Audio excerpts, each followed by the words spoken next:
But it does make me wonder if a player like SGA can get all these fouls called, maybe the refs should call them similarly for Caitlin.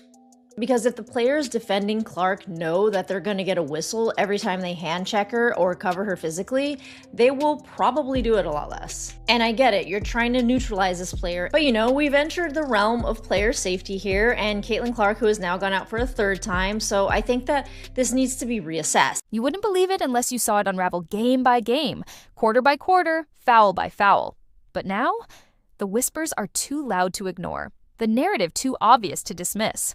Caitlin Clark, the most electric player the WNBA has ever seen, may be the target of something darker. Collusion.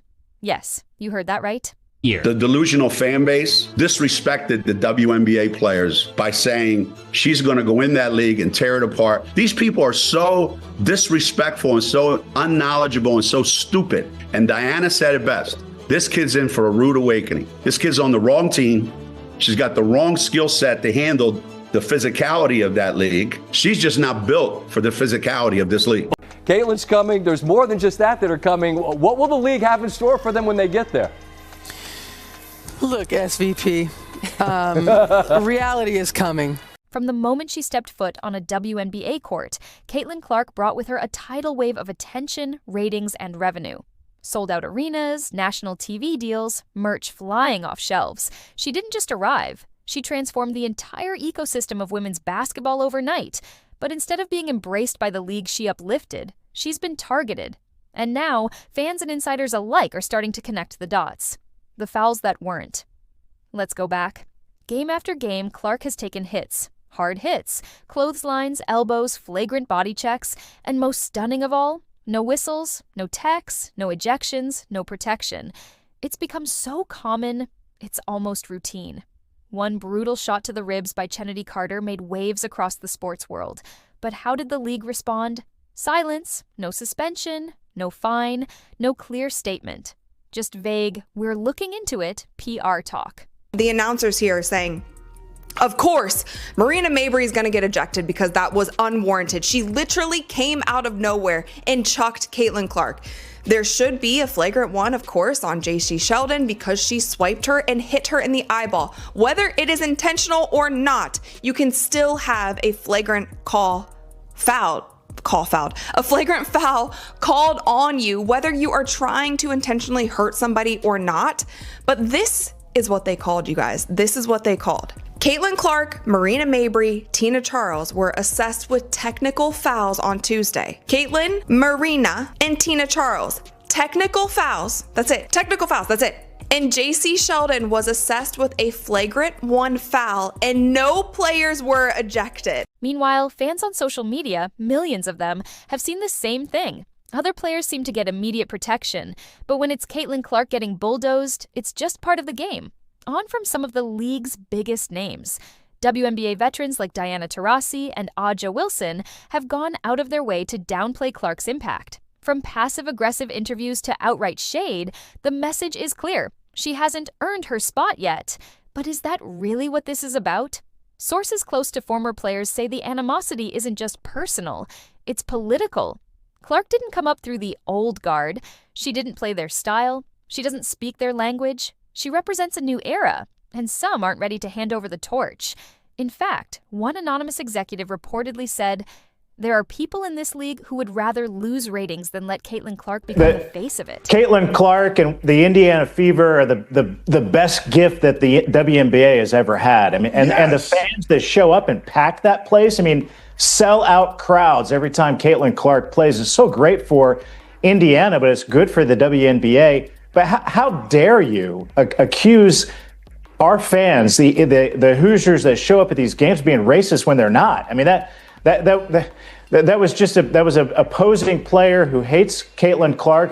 Frankly, it's a great rivalry for the teams and for the sport. But don't accuse our fans of being racist. I mean, that's the kind of garbage that gets thrown around all the time. It wasn't true. The investigation proved it. And there was no outcome of it. There was no apology. Apologize to the fans. I mean, that's a simple thing to do. And I wish the team would have been more emphatic about that. Stand up, stick up for your fan base. I mean, that's who's keeping you alive. So Maybe they'll still do that. I don't know. I mean, I tweeted that Angel Reese should apologize, and my tweet got a lot of reactions, but I'm not going to hold my... Let's talk strategy. Analysts have noticed something strange. Some teams go out of their way to not guard Clark with their top defenders. Instead, they assign aggressive, bench-level players with reputations for hard fouls, not skilled defense. The goal? Wear her down. Get in her head. Send a message. One sideline mic caught a coach yelling, "Rough her up early," during a Fever timeout. The clip was quickly deleted, but not before thousands had shared it. Could coaches be setting the tone to intimidate Clark from tip-off? And why hasn't the league cracked down?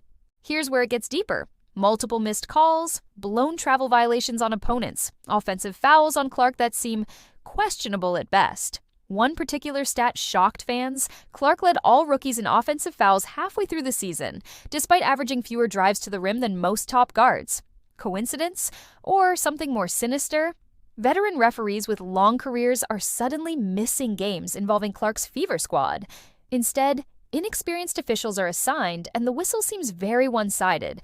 Former WNBA official Tanya Hawkins even tweeted, "I've never seen a player this high-profile get less protection in my 15 years. Something's not right." She deleted the tweet an hour later. And then there's the silence. Absolute silence from the league office. Commissioner Cathy Engelbert has been noticeably absent from Clark's media firestorms.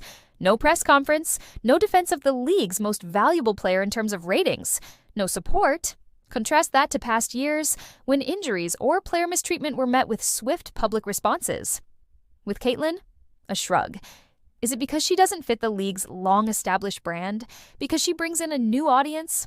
One the league didn't expect, and maybe doesn't want. Even ESPN seems to be walking a tightrope. One day, Caitlin Clark is the cover story. The next, she's barely mentioned, replaced with talking heads debating whether she's soft or overrated. Coverage turns from praising her skills to analyzing her attitude. Sports personalities suddenly start calling her a distraction. Distraction for selling out arenas and boosting league visibility to historic levels. Or maybe, just maybe, the narrative is being managed carefully. From the top, after the Indiana Fever's shocking Commissioner's Cup victory without her, Caitlin Clark stood in the locker room and said what everyone else was afraid to say. Everybody in the league is sick. 6 words. A bombshell. Was she talking about jealousy? Was she hinting at something deeper? Her tone, her smirk. It said more than any press conference ever could, and it set the league on fire.